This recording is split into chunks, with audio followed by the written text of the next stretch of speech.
Picker presenta Voces del Delivery, con Juan Daniel Nebel y Antonio Pazmiño. Acompáñanos y conoce las voces más influyentes del mundo del delivery en Latinoamérica. Hola, hola, bienvenidos todos nuevamente. Estamos aquí en el tercer capítulo de nuestro podcast Voces del Delivery. Con ustedes su host Juan Daniel Nebel, el CEO de Picker. Antonio también conmigo aquí, mi co-founder. Y hoy tenemos un invitado y amigo de la casa, extremadamente especial. Ya como saben, le voy a dar la palabra para que se presente, pero de manera súper breve tenemos con nosotros a Rafael Casteltort.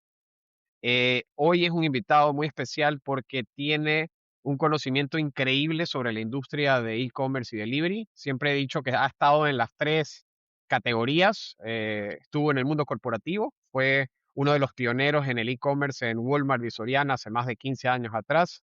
Luego emprendió y estuvo en el mundo del social commerce con Social Piper y ahora lo tenemos en el Tec de Monterrey, en el mundo académico. Así que le digo que es la santísima trinidad del e-commerce en México y en la región. Así que qué mejor que tenerlo hoy con nosotros. Rafael, un gusto tenerte aquí, amigo. Para la gente que no te conoce, cuéntanos un poco de ti, de tu historia y cómo entraste a este mundo. Bueno, Juan, Antonio, primero que nada agradecerles la oportunidad y además estoy muy, muy contento de poder estar aquí y hablar de uno de los temas que más me apasiona, que es el e-commerce y el delivery y cómo el ecosistema digital de México ha venido cambiando en los últimos años. Les platico un poco de mí. Yo empecé a trabajar muy chico, primero en la industria de telecomunicaciones, cuando el internet todavía lo hacíamos con módem y llamabas a un teléfono y sonaba el chi, turr, pam, pam, y demás, ese tipo de cosas.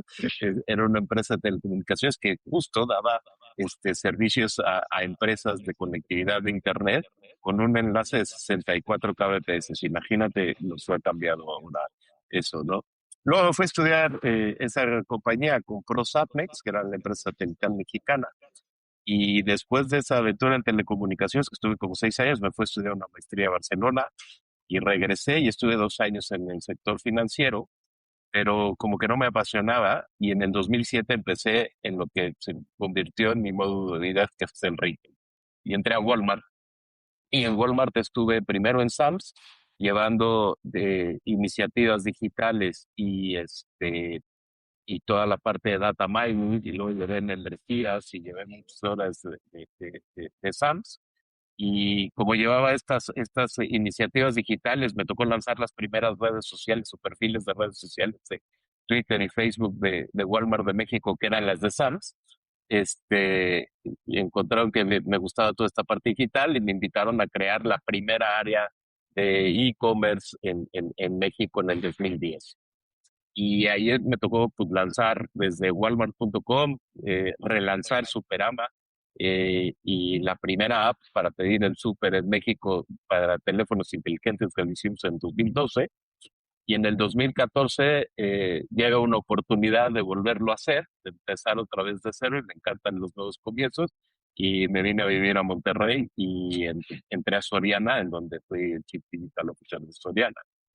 Y ahí no solamente me tocó llevar e implementar el e-commerce, sino parte de este ecosistema digital con Soriana Móvil, y llevaba también los pagos de remesas, servicios. Y en el 2021 salí de Soriana después de casi 8 años y empecé en conjunto con Félix Juan y y David y y unos amigos, pues una aventura en el emprendimiento de una plataforma para administrar redes sociales para pequeños negocios, que bueno, pues tuvimos muchos aprendizajes en esa etapa, Como todos. como todos, y luego llegué a la academia y la verdad es que nunca me había dado cuenta, me encanta el retail, y llegué a la academia para enseñar retail y entonces descubrí otra pasión que era la parte académica y el ser profesor y enseñar y compartir. Y el centro pues lo que hace es hacer tres cosas: uno, generar talento especializado en retail; dos, consultoría muy especializada en retail, no solamente en digital, sino también físico y mi canal, y ya hablaremos de eso. Y tres, hacemos investigación y tenemos white papers y tenemos, así como tenemos investigación eh, científica en los principales journals de marketing del mundo que uno quiere, pero también hacemos muchos white papers y todo eso para la industria y estar vinculados con la industria y poder estar aquí. Y eso me tiene muy contento y feliz de estar hoy con ustedes platicando de e-commerce. No, increíble, increíble trayectoria, Rafa. Solo para resumirla un poco y dime si la tenemos bastante clara. eh, Arrancas obviamente en el ecosistema digital en dos de los más grandes supermercados o cadenas de retail del país. Luego te pasas temporalmente al mundo del emprendimiento y luego cierras esta siguiente etapa de tu vida en la parte académica, ¿no? Y en la parte de entender cómo ese mismo mercado del que tú formaste parte en sus inicios ha venido evolucionando en los años, ¿no?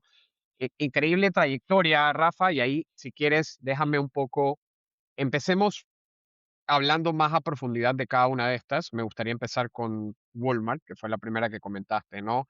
Eh, Mi pregunta para ti sería, transportémonos 15 años al pasado, ¿no? ¿Cómo era en ese momento el ecosistema de Walmart? ¿Cómo entras a uno de los gigantes de retail, ni siquiera de la región, sino del mundo? Y cómo te permiten ser pionero en dirigir la construcción de ese primer e-commerce? ¿Y cómo fue esa aventura? Cuéntanos un poco de todo eso. Pues mira, yo empezó primero yo llegué y estuve casi 6 meses en un área de planeación estratégica, que era un área como de innovación.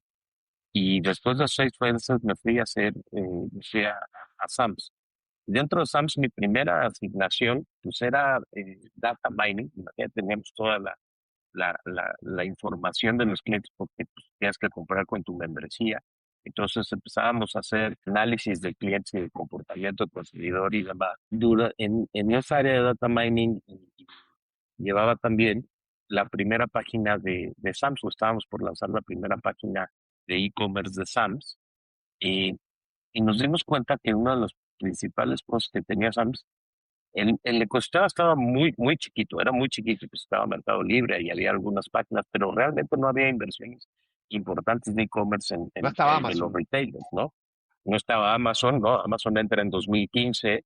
Linio, que fue como que el primer marketplace grande que se funda en México, se funda hasta el 2012 también.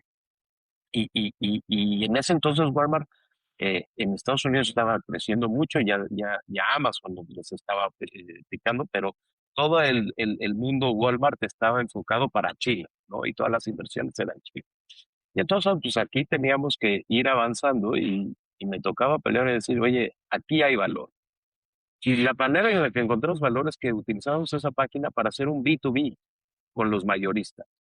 Entonces teníamos una tarjeta de crédito que era la Sams Amex, que solamente se la dábamos a los mayoristas, a los negocios, y hacíamos transacciones digitales utilizando esa tarjeta.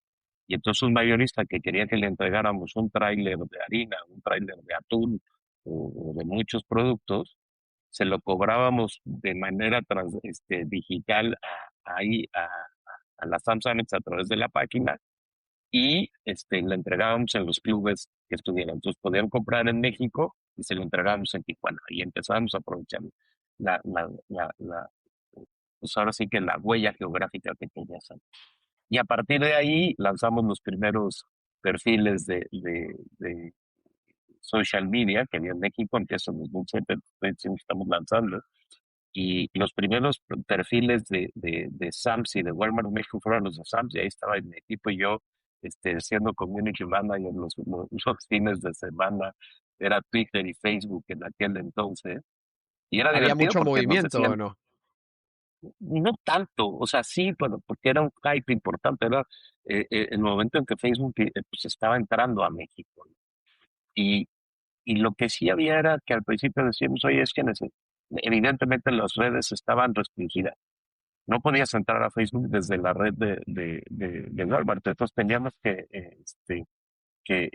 pedir permiso. No, es que Dentonville, oye, pues si Dentonville tiene perfiles, pues aquí debemos de tener perfiles. Entonces, primero tuvimos que navegar por toda esta serie de autorizaciones y una vez que lo conseguimos, empezamos a... Y entonces, pues empezaron a ver que yo empezaba y mi equipo empezábamos a crear más y en aquel entonces estaba CEO Scott Rank y de CEO Giancarlo Nucci nos dicen, oigan, tenemos que hacer algo en e-commerce, vamos a empezar a tener una primera área. Y la primera era los 4 personas.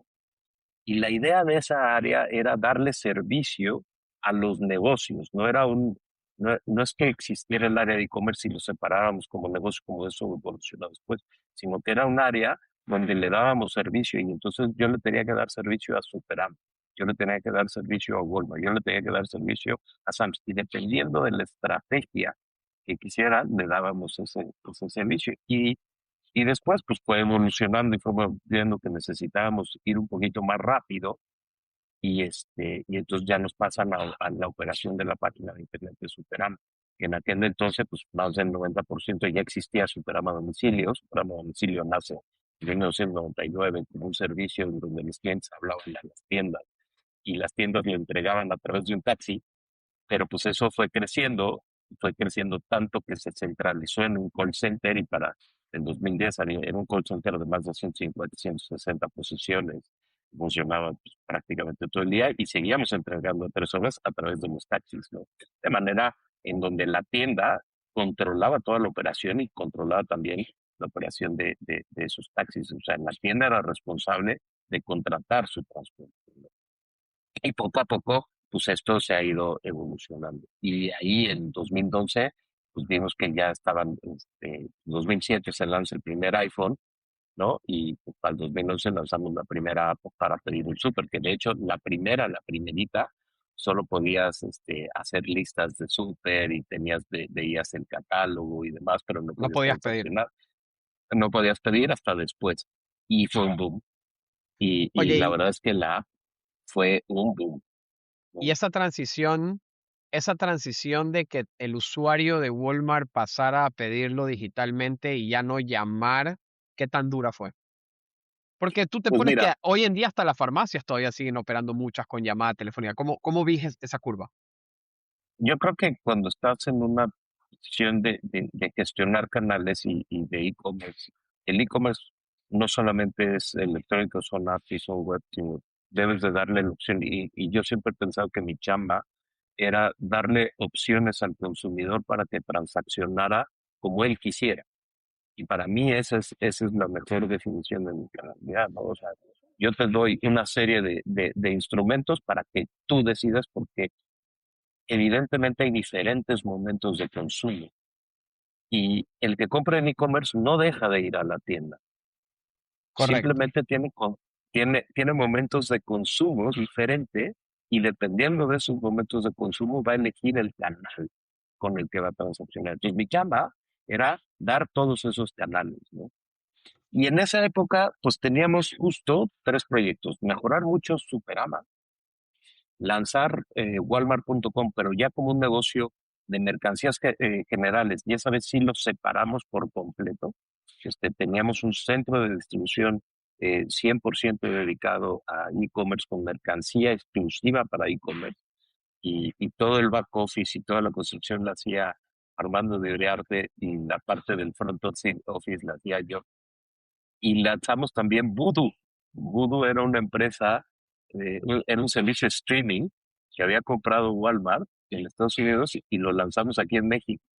Eh, eh, Se pensaba que los DVDs y todo eso venían en decadencia y que iba todo a transicionar hacia digital y por eso habían comprado esa plataforma. Y luego los Estados Unidos la volvió a vender y ahora se llama Fandango.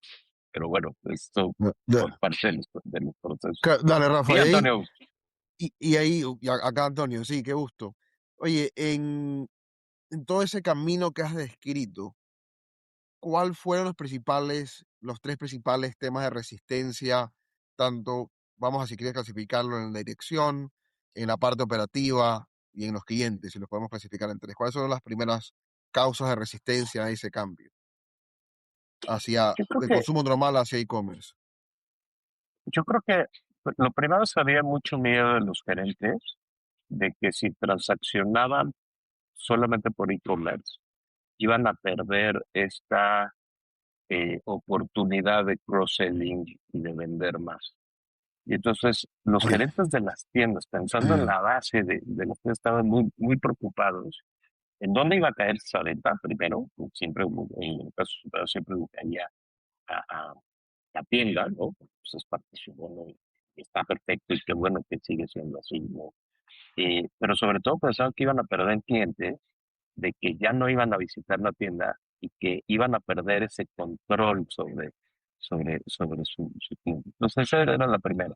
Entonces, había que explicarles que este tema de los momentos de consumo, de que no dejaban de ir a la tienda, de que si compraban en digital y compraban en la tienda, pues el valor en el tiempo de ese cliente aumentaba y eso es lo que queremos hacer y queremos fomentar que compren entre más canales porque además están engaged. Porque hay, y la manera en la que yo lo comuniqué decía es que, a ver, los clientes van a tener opciones. Si Superama, Walmart o Soriana no les da esa opción, se van a ir con el que sí la tenga, Correcto. porque ya decidió comprar por internet. Y entonces ahí sí perdiste un cliente, perdiste ese momento de consumo. Y entonces Porque cuando al lo final es la entienden así, facilidad, como tú decías, claro, ¿no? disculpa, Rafa, Entonces, te interrumpí, pero parafraseando lo que has venido diciendo es, la finalidad es darle más oportunidades de consumo al consumidor en el momento que él quiere y donde él quiere. correcto, Entonces, no hay exactamente. peor pérdida o tener miedo a que tu KPI baje como local si vas a perder el cliente, ¿no? Sí, a ver, en el retail hay tres pecados muy grandes. Para mí el pecado más grande es no tener el producto que quiere comprar un cliente, ¿no? Si no tienes el producto, ya pregunta la venta. El segundo pecado muy grande es tener sobreinventario, ¿no? Porque si tengo mucho inventario de un producto también es malo. Pero el tercer pecado también es no darle opciones al cliente de transaccionar contigo y darle todas las opciones para que encuentre los productos que está buscando, ¿sí? Entonces, por eso es tan importante la coordinación con las tiendas. Súper alineado, Rafa. Y te hago una pregunta ahí de seguimiento, porque quiero ir pasando también ya a la parte de la historia de Soriana, porque ese es otro monstruo completamente Ujú, diferente, creo yo. Resumiendo un poco lo que le decías, Antonio, entonces, dirías que esa primera resistencia que tuviste con los primeros indicios de e-commerce de Walmart era justamente el miedo a perder lo que ya tengo, al status quo. ¿Tenía sentido? Como que correcto, creo que siempre voy a decir que ese es el mayor enemigo de la innovación, es el status quo, correcto, ¿no? Vale, correcto. ahora cuéntanos ahora de Soriana, ¿no? Porque Soriana era un player local, no tenía no tenía el know-how de Estados Unidos que tenía Walmart.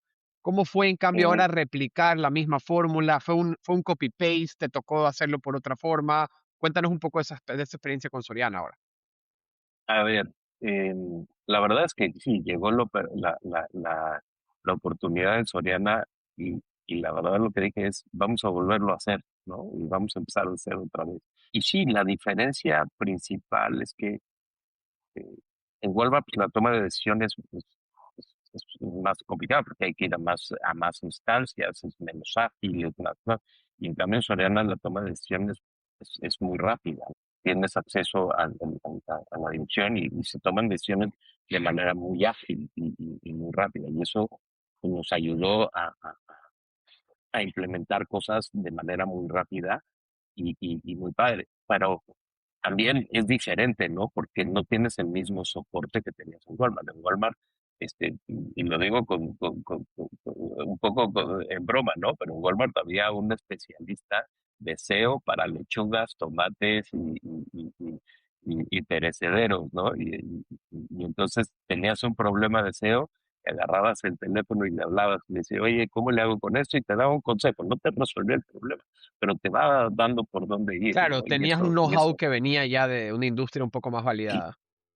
exactamente, ¿no? Entonces, eso te ayudaba mucho porque tenías, y en Soriana, pues tocaba aprender y experimentar mucho más, ¿no?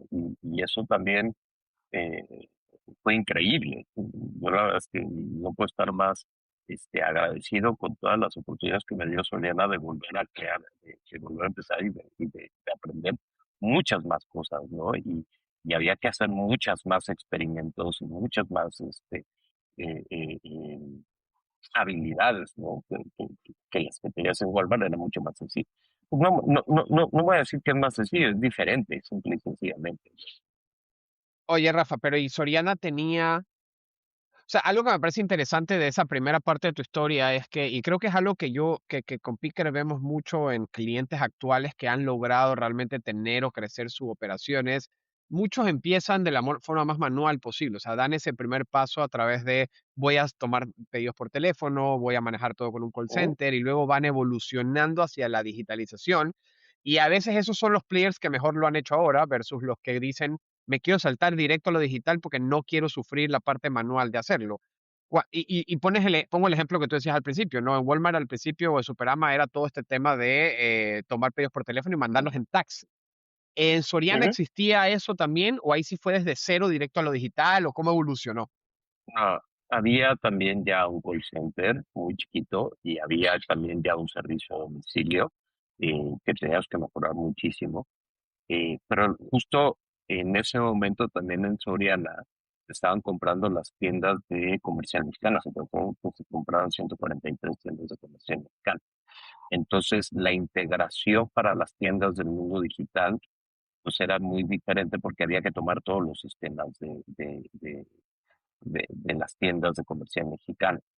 Entonces, lo que hicimos fue primero, vamos a volver a salir con un negocio en mercancías generales separado de las tiendas, lo dejamos crecer y poco a poco lo vamos integrando. Y de hecho, mi último año en Soriana fue esa integración, incluso esa integración y porque teníamos esta base en una plataforma digital y que teníamos servicio a domicilio y nos permitió navegar la pandemia de manera bastante ágil, ¿no? Entonces, pero esta integración pues, se dio mucho después. Entonces, yo diría, todo fue como que un proceso y como que nunca fue un Big Bang, como que íbamos probando, íbamos avanzando y todo. Y también creo que tiene un poco que ver pues, con mi filosofía y con la filosofía de la empresa. A ver, vamos a dar pasos firmes, bien hecho, y vamos a dejar los fundamentos del negocio bien hechos para poder ir escalando hacia arriba, ¿no? Muchas veces ser un Big Bang es mucho más difícil, suena a veces mucho más doloroso, y yo creo que si vas creando estas incrementales y vas creando capacidades, pensando que una capacidad de negocio es tecnología, proceso y talento, pues vas haciendo que los business fundamentals se vayan haciendo mejor. Y creo que esa parte de los business fundamentals, pues hoy son bastante buenos para ambas compañías, ¿no? Y que han cambiado radicalmente desde que yo estaba en la operación de Superama. De entrada ya no existe Superama, no del Walmart Express, pero es completamente distinta y mucho, mucho más sofisticada de lo que yo dejé porque ha habido una evolución bien interesante, ¿no? Rafa, algo que le tiene que pasar a muchos hoy día y le va a seguir pasando cuando ya un grande como Walmart ya está establecido y Soriana haciendo lo que es, pero tiene que establecer en ese momento su canal de e-commerce. ¿Cómo haces para competir contra ya establecidos y captar esa atención? ¿Cómo haces para que poder cumplir esa misma promesa que estudias para que puedas cumplir la misma promesa del delivery? ¿Y cómo compites ya contra alguien que está en el juego y ya tiene los procesos estandarizados? Y tú, que eres nuevo, que puedes aprender de lo que está haciendo, pero ya en la práctica, ¿cómo logras competir? ¿Cómo lograron competir en ese caso? Yo creo que tienes que empezar a cumplir con tu propuesta de valor. O sea, la propuesta de valor del negocio es independiente del canal, ¿no? O sea, la propuesta de marca, la propuesta de valor y todo de la compañía. Nosotros estábamos creando un canal y una manera en que los clientes transaccionaran con nosotros. Pero como competimos en el mundo físico, competimos en el mundo digital con precio, con producto, con servicio, ¿no? Y además, pues teníamos que ser fieles a nuestra propuesta de valor. Y creo que teníamos un mercado importante y una propuesta y un reach de mercado importante. Y teníamos fortalezas. En Soledad tenemos un programa de lealtad y es uno de los programas de lealtad más importantes que hay en México. Tenía millones de usuarios y tú desde el principio sabíamos que deberías de poder utilizar tu programa de lealtad para comprar y para generar puntos que además estuvieran conectados a la tienda. Entonces yo podía comprar online, generar mis puntos y luego ir a la tienda y canjearlos en la tienda por producto. O puedo comprar en la tienda física, generar mis puntos y luego canjearlos para comprar online, ¿no? Y entonces teníamos que crear esa misma esa misma propuesta de valor. Y creo que la manera en la que competimos en el mundo físico, o sea, no es mundo físico y digital, es competencia. Yo creo que, o sea, no existe el cliente Claro. físico y el cliente digital. Es el mismo cliente, es Rafa, que a veces va a la tienda y a veces compra en digital. Y competimos desde esa perspectiva, ¿no? Me encantó lo que acabas de decir, ¿ah? Me encantó, creo que ah, ahí ya tenemos el primer hook del capítulo de hoy, porque es preciso y es literalmente esos lemas de sabiduría con tu experiencia. Oye, y, y cuéntame un poco de los retos, o sea, ¿qué retos, ya entendiendo que estuviste en estos dos mundos, entendiendo un poco desde la parte de, mira, y convencer a la directiva de innovar o competir en el mercado, pero transportándonos 15, 12, 13 años al pasado, ¿qué retos realmente tuvo el e-commerce? Ya no hablemos de un player en particular, ¿qué retos en general tuvo el e-commerce? Pagos, bueno, pagos sé que es uno, y si quieres hablemos de eso porque es una de las preguntas que quiero profundizar también después, pero ¿qué otros retos realmente tuvo que superar el e-commerce para crecer en México? A ver, vamos a empezar de que realmente la industria del e-commerce en México, desde mi muy personal punto de vista, nace realmente con la llegada de de las aerolíneas low cost, ¿no?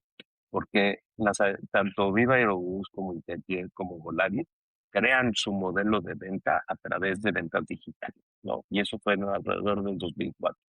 Y en aquel entonces, 2004 hasta 2010, la mayor parte de la venta de e-commerce era travel.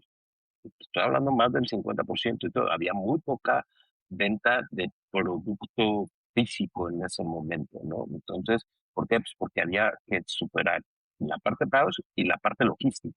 Creo que esos dos eran los momentos más importantes para el desarrollo del e-commerce, ¿no?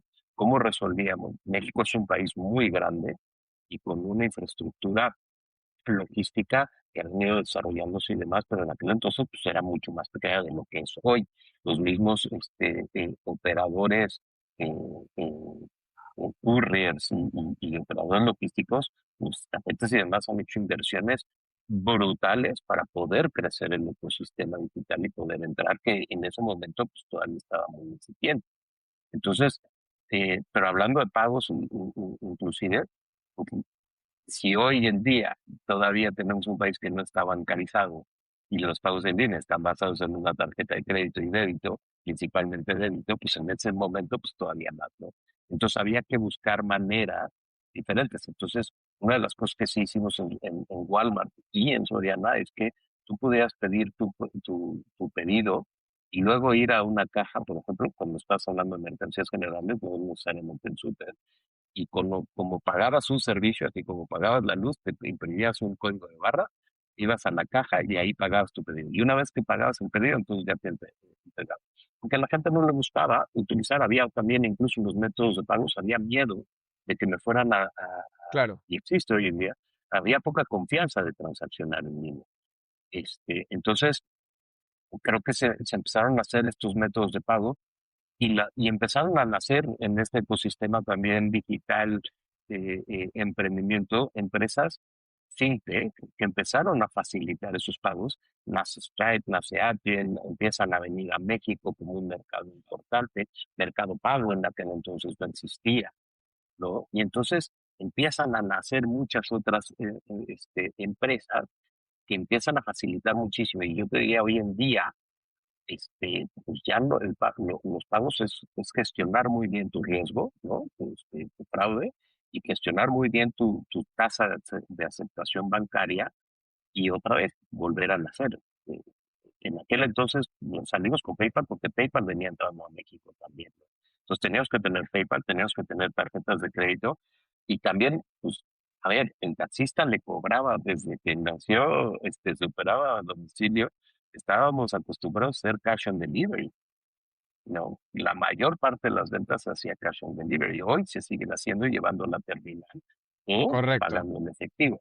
Y no nos gusta el pago en efectivo porque tiene riesgo, pero pues Claro. así se ha ido evolucionando y creo que el mismo ecosistema ha crecido y ha sido el motor para que México siga creciendo en tasas de internet. Digo, hace el 11 de marzo, Lambo publicó el último y crece arriba del 19%, ¿no? Y creo que va a seguir creciendo. Yo, O yo, bueno, yo siempre he dicho que si los gringos o los europeos tuvieran que aprender todas las formas en que los latinos hemos tenido que inventarnos una forma de cobrar, porque la digitalización de los pagos en línea ha sido más lenta de lo que queremos, se volverían locos, ¿no? Prepago, pago en tienda, en Western Union, hay de tantas formas. cuando yo estaba en Walmart, íbamos a ver las operaciones de Asda. Asda era un retailer que era de Walmart en Inglaterra, y el mercado inglés es sin duda el mercado más avanzado para groceries on delivery, ¿no? Este, y íbamos allá y decíamos, no, hombre, las rutas y los centros de distribución, los dark store, automatizados, colocados, y cómo todo estaba ordenado por slots, y, ¿no? Y estábamos maravillados de cómo hacíamos ruteo y demás. Pero aquí me acuerdo de una persona de Walmart en Estados Unidos, Richard Ramsey, venía y me dice, ¿pero entregas en 2 horas? Sí. ¿Y te sale así de barato? Sí. Y entonces veían ese caos, pero ese caos que funcionaba y que además estaban ávidos de poderlo implementar, pero que las condiciones de sus mercados no se los permitían. Y eso es muy latino. Nosotros resolvemos, ¿no? Y resolvemos con los recursos que tenemos. Ya, totalmente, no nos queda otra. Oye, y ahora cuéntame un poco, siguiendo la historia, ahora estás en el mundo académico, ¿no? Ahora estás dirigiendo el Centro de Comercio Detallista del TEC de Monterrey. Para los que no Ujú. saben qué es, danos una pequeña intro de eso, qué nomás hacen. Lo dijiste al inicio brevemente, pero profundicemos un poco más. Y más que nada, la parte que me parece interesante de esta pregunta es cómo hoy, que digamos que estás ya viendo todo a 10.000 pies de altura de todo lo que tú has vivido en los últimos 15, 20 años en el mundo del e-commerce, ¿cómo se ve? O sea, ¿cómo se ve acá? ¿Qué nomás hacen? Y hacia dónde crees que va? A ver, el Centro de Comercio al Detalle del TEC de Monterrey es parte de un ecosistema de centros, ¿no? Y hay en la Escuela de Negocios, tenemos el Centro de Comercio al Detalle, el First Center, que está dedicado a la digitalización y a la industria bancaria, y sobre todo a la parte fintech. Luego tenemos el Centro de Empresas Consciente, el Centro de Empresa Familiar y el de Evolución Digital. Y esos tres últimos son como de una problemática más transversal, y luego tienes los sectoriales, y yo formo parte de un sector. ¿Por qué? Pues porque el sector del comercio es uno de los que más trabajo da en México, ¿no? Nada más, o sea, tanto Oxxo como Walmart como Soriana, pues, son los principales empleadores de este país. Walmart tiene más de 240,000 empleados, Oxxo tiene también 300,000 empleados, no tengo ahorita exactamente la cifra en la cabeza, pero es muchísima el impacto que el comercio tiene, y es una de las principales actividades que tiene, y para poder apoyar al comercio en México, pues el TEC crea este centro que tiene pues tres misiones. Y la primera es cómo generamos talento especializado en comercio. Y ese talento lo hacemos de dos maneras. Uno, en las licenciaturas, en el sexto semestre de las 9 carreras de la Escuela de Negocios, los alumnos pueden optar por analizar y estudiar todo el semestre comercio, el retail. Y entonces ven desde cómo se genera un catálogo, cómo se administra, cómo se calculan los inventarios, cuál es el impacto de la tecnología en retail, cuál es el modelo estratégico, y cuáles son las diferentes estrategias que tenemos en retail. Nosotros utilizamos uno que se llama el triángulo y el pentágono, ¿no? Donde vemos tienda, catálogo, valor, servicio y comunicación, y el triángulo es proveedores, sistemas y logística, ¿no? Y con esos 8 ejes hacemos toda la estrategia del retail. Y entonces, la verdad es que graduamos casi 300 alumnos al año con este minor. Para ellos es un minor, Claro. es una concentración, ¿no? Y la otra cosa de cómo lo hacemos, pues lo hacemos con programas abiertos de educación, que hoy se llama a lo largo de la vida dentro del TEC, educación continua. Tenemos diplomados, tenemos seminarios, y podemos hacer capacitación en company también, ¿no? Y entonces, Vamos con empresas, analizamos lo que están viendo y les proponemos cursos y unas capacitaciones que les permite generar nuevas capacidades. Y eso me lleva a la siguiente misión del centro, que es consultoría. Por ejemplo, yo estoy ayudando a un autoservicio del norte del país en su nueva estrategia digital. Y tenemos también consultoría en administración de catálogos o clusterización de tiendas, o hacemos consultoría en data analytics. Queremos empezar a hacer consultoría en IAPA, enfocada todo al retail y con expertos consolidados dentro del retail. Y estas son nuestras dos principales actividades como económica, pero para mí la base es la investigación. Y hacemos investigación tanto científica, enfocada en retail, y también vinculación empresarial. Entonces podemos ir con empresas y les pedimos sus data y empezamos a hacer una investigación y publicamos y demás. Y esto nos permite generar frameworks y procedimientos para enseñar y para hacer la consultoría. Y eso es lo que hacen. Antonio, por ahí levantaste la mano. Este, Rafa, sí, hay una pregunta, continuidad de esa, porque México ha crecido en e-commerce y todo el mundo desde pandemia, ¿no? Entonces, si ha crecido un 20 o 30%, ¿qué tanto eso es un efecto rebote? O si lo es por completo y si es sostenible en el tiempo, o qué sientes que debería pasar en México como infraestructura e innovación para que esto siga creciendo a este ritmo. Mira, después de la pandemia, evidentemente en la pandemia hubo un pico de crecimiento de ventas digitales muy grande, y luego bajó, pero sigue estando por arriba de los 20%. El último reporte del AMBO decía es 19, que es un ritmo de crecimiento muy grande. De acuerdo al mismo reporte del AMBO, que además es un reporte que yo creo que es el mejor reporte que hay sobre el mercado de e-commerce, ahorita nos pone como la octava economía digital. Y la realidad es que todavía hay 50 60 millones de mexicanos que no están digitalizados. Y que este aparatito, que es el teléfono celular, pues se está digitalizando muchísimo. Entonces yo sí creo que que vamos a seguir creciendo a doble dígito en los siguientes años. Eh, Estoy muy esperanzado, además de que contribuyamos desde el TEC de Monterrey y desde el ecosistema emprendedor a que eso pase, porque creo que hay muchísimos dolores todavía, creo que todavía hay muchos dolores logísticos, creo que hay muchísimos dolores de pagos, creo que hay muchísimos dolores de personalización y de experiencia de compra dentro y no solamente experiencia de compra en las apps o en las webs, sino en la tienda, y cómo la tienda se vuelve este centro digital para el mercado, ¿no? Entonces, yo veo un panorama muy prometedor todavía para México. Creo que todavía la base de la pirámide se va a seguir integrando esta economía digital y, y los números digitales de México son muy importantes. Por ejemplo, somos uno de los principales consumidores de video digital en el mundo. O sea, tanto YouTube, México para YouTube es muy importante, Netflix México para Netflix es un mercado muy importante. Pues creo que vamos a tener varios, eh, elementos que nos van a permitir seguir creciendo. Rafael, quiero continuar en esa línea. Creo que algo que dijiste ahorita interesante y va alineado a una palabra que se usa mucho en el ecosistema, que es la omnicanalidad, y la hemos mencionado ya varias veces en esta llamada, ¿no? Decías que el eje tiene que ser la tienda y luego construir alrededor de eso.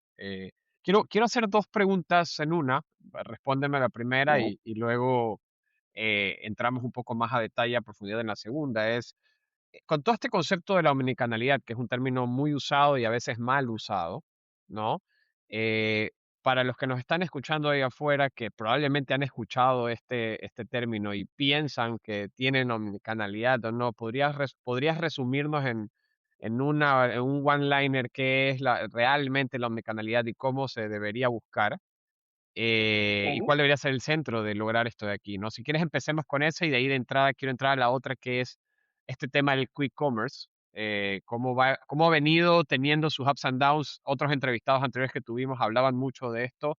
Quiero tu opinión sobre esto, pero primero empecemos sobre el tema de la omnicanalidad, porque creo que también una va medio acompañada a la otra, ¿no? Sí. Yo la verdad es que la palabra omnicanal lo he comentado, a mí no me gusta la palabra. O sea, creo que es una gran palabra para explicarle a los directivos, a los dueños de empresas lo que hay que trabajar dentro de eso. Pero la Omnicanal, aparte de poner al cliente en el centro, y los clientes compran en apps, compran en webs, compran en TikTok Shop ahora, compran en Portfolio, ¿no? Y los clientes no dicen, yo soy un cliente Omnicanal, ¿no? Entonces, Claro, eso, o sea, nadie se siente a sí mismo Omnicanal, ¿no? Entonces, si bien es poner al cliente en el centro, los clientes no se sienten ese, ¿no? Entonces, por eso no me gusta, pero creo que es una buena palabra para explicar lo que hay que hacer. Y creo que ese tagline para mí es hacer que los clientes puedan transaccionar contigo en sus términos.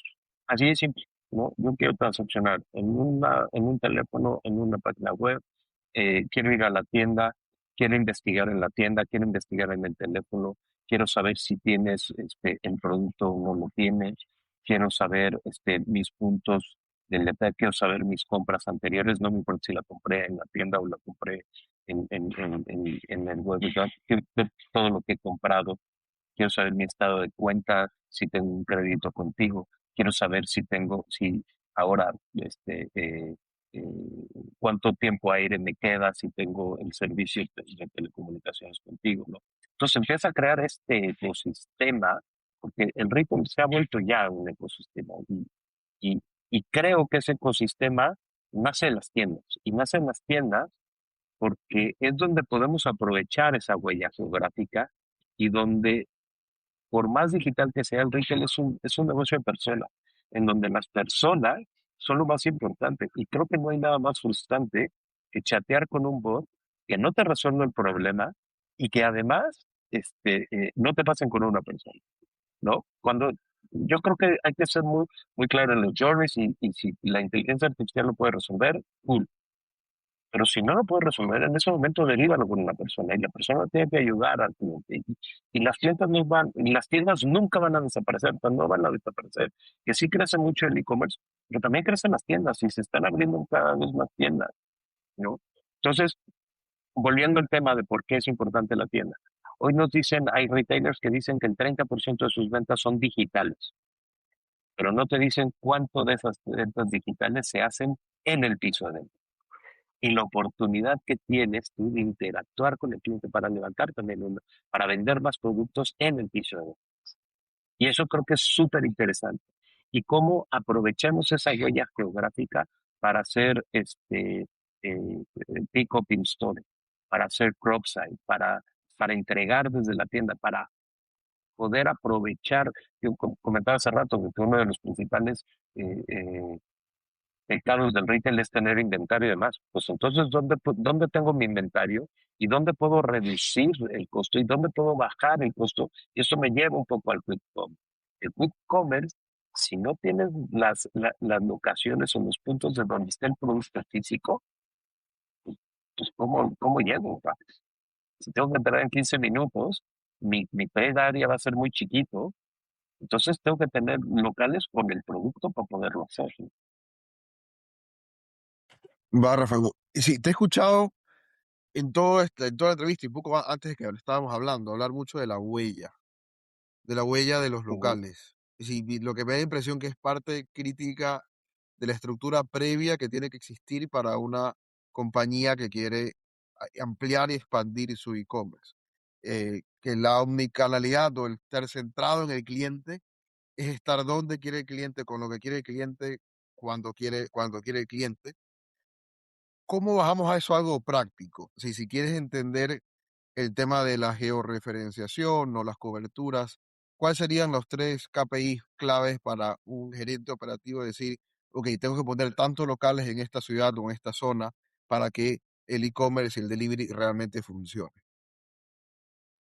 Creo que uno de los principales es entender el catálogo, porque los catálogos de las tiendas pueden variar, porque los catálogos de las tiendas están acoplados a un trade area y a una zona geográfica y no son iguales entre tiendas porque hay producto que en una tienda se vende muy bien y hay producto que en otra tienda no se vende bien.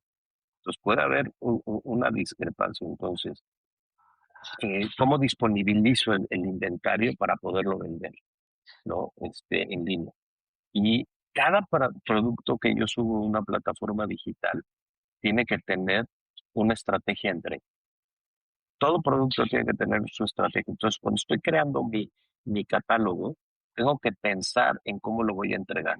Desde una pluma o un producto que tiene un volumen, un peso volumétrico muy chiquito, hasta un sillón, ¿no? Y ese sillón, pues a lo mejor nada más lo voy a entregar de manera local, no lo voy a ir a entregar a Batopila, Chihuahua, ¿no? Solo, este sillón solamente lo entrego aquí. Y hay que comunicárselo. Entonces, primero es cómo disponibilizamos el inventario y cómo tenemos esa oferta de valor.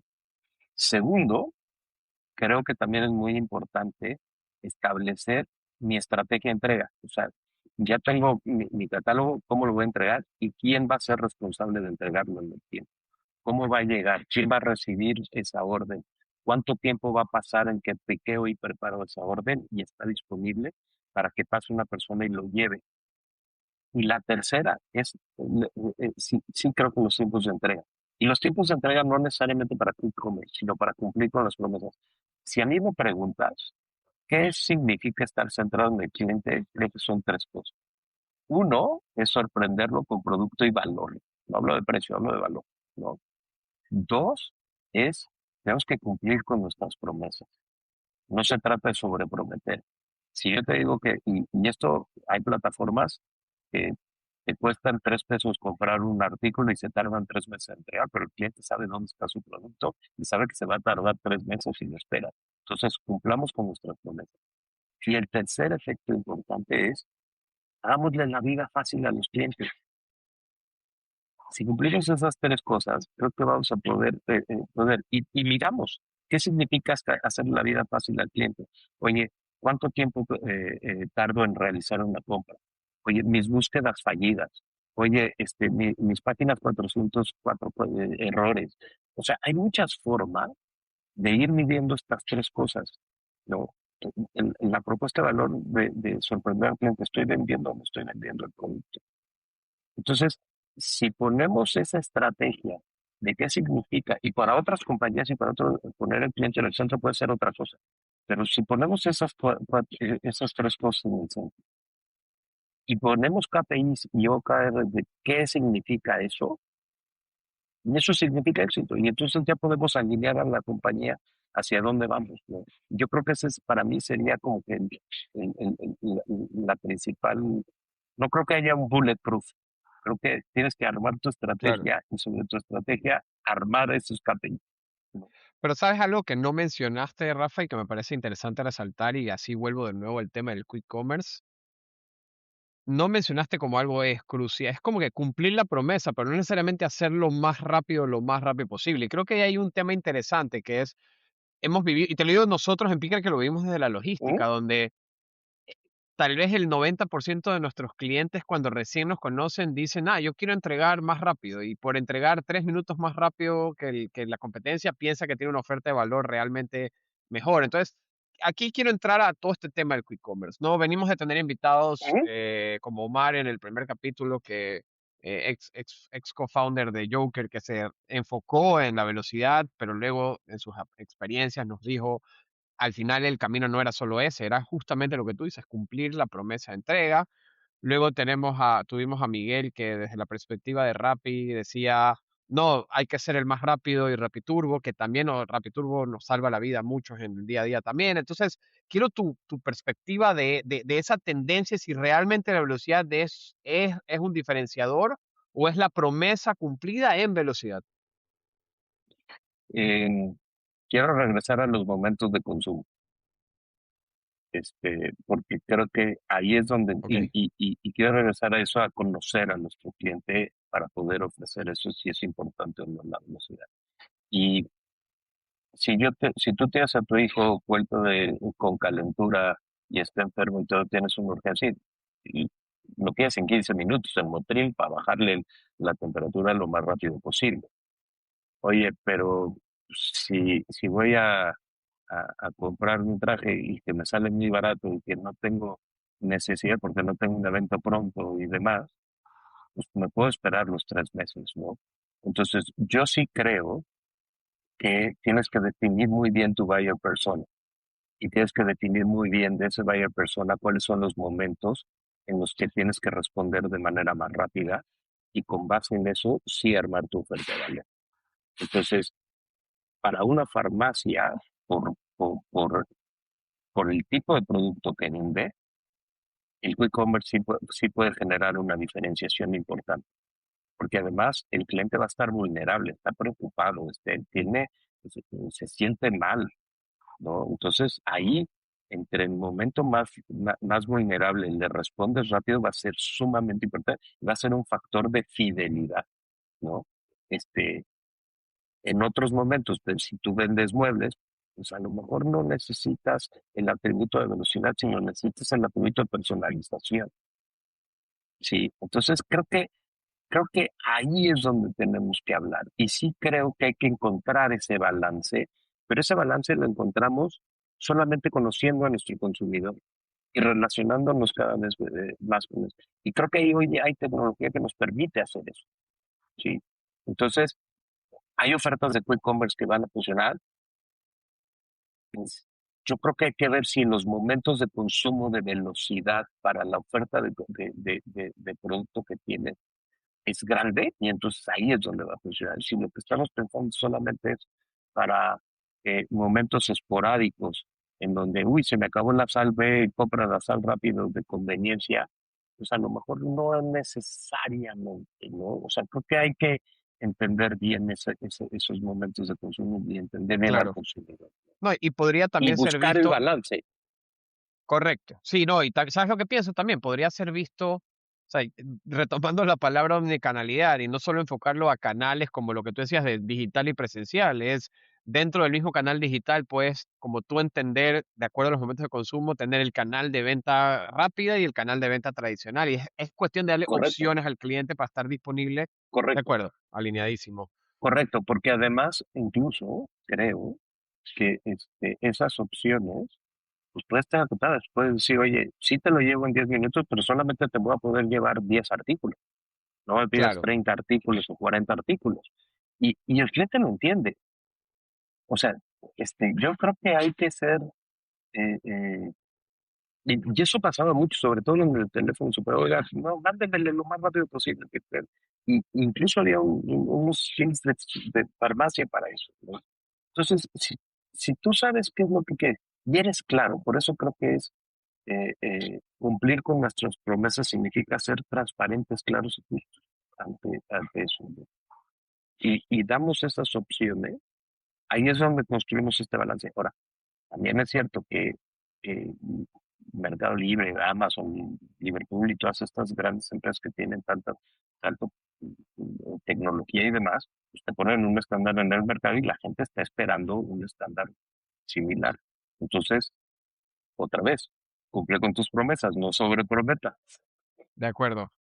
De acuerdo. Oye, Rafa, entrando ya a la parte final, que nos quedan pocos minutos, quiero eh, hacer unas preguntas, dos preguntas súper rápidas. La primera que se viene a la mente de un tema que no hemos tocado de tu historia, es tu experiencia emprendiendo.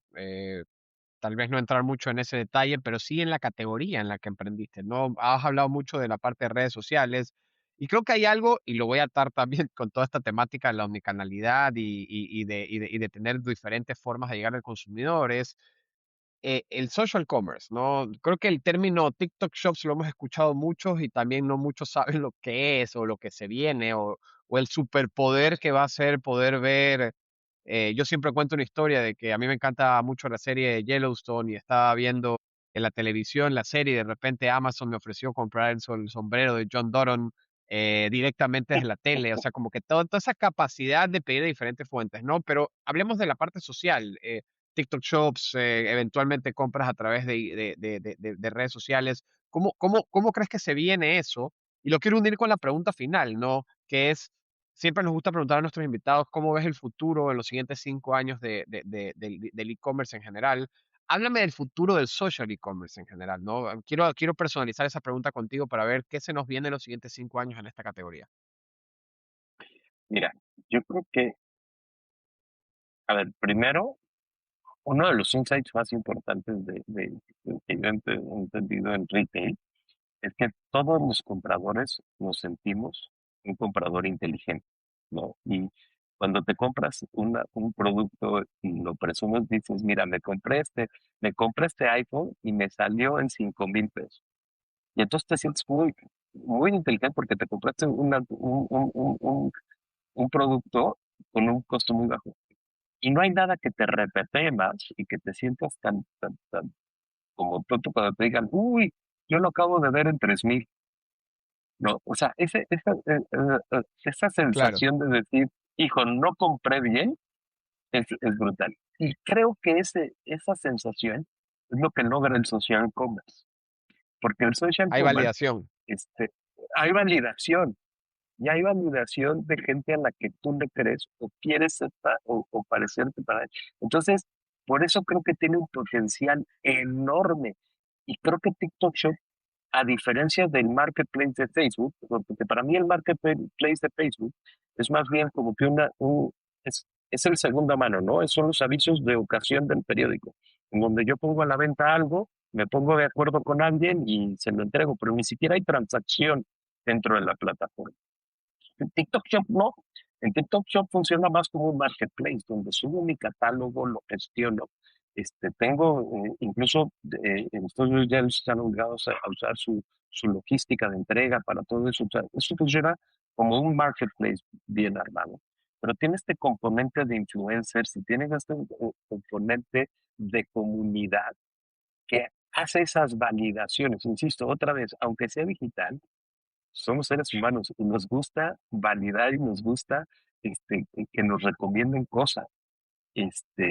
Yo pongo el ejemplo que me parece además genial de Chile, ¿no? De estas gomitas. Pues es un producto, está muy bueno, son muy ricos, todo, pero la genialidad es la marca, y la genialidad es ponerlo bonito y la genialidad es que las emprendedoras nos supieron vender en social media y eso creo que va a empezar a generar estos nuevos fenómenos. Entonces es lo mismo, o sea, tú entras a Amazon o a cualquier plataforma y siempre ya la gente busca los reviews, no Claro. solamente los ratings y reviews. Y entonces el social commerce lo que hace es exponenciar eso. El año pasado se lanzó TikTok Shop en México. No hay una data así más que dicen, hemos crecido 250,000%. Pues sí, claro que Justo ha eso te iba crecido a porque preguntar. tu base es muy chiquita, ¿no? Creo que, pero sin embargo, creo que han tenido eh, eh, eh, un lanzamiento muy bueno en México. Hay muchísimos influencers y se crean tres economías, ¿no? Porque es la economía del comprador, la economía del vendedor del producto, pero la economía del influencer. Porque el influencer también está ganando dinero por recomendar sus productos, ¿no? Entonces, ahí hay algo que hay que seguir estudiando mucho y creo que hay mucha oportunidad también. ¿Cómo veo el comercio? Otra vez, el comercio pasa por los seres humanos y veo que estas interacciones de tienda, veo que las tiendas van a cambiar su rol, van a ser ese rol donde el mundo físico digital va a construir. Sí veo a la gente, que hoy pasa y veo mucho más gente haciendo lives y haciendo streaming en las tiendas, mostrando lo que están comprando, mostrando. Pero me llama muchísimo la atención porque la gente le gusta ver a otra gente lavarse la cara y vestirse, ¿no? O sea, esto de los get ready with me me llama muchísimo la atención. Pero a la gente le gusta que le cuenten cosas mientras se está lavando la cara y le están recomendando el producto.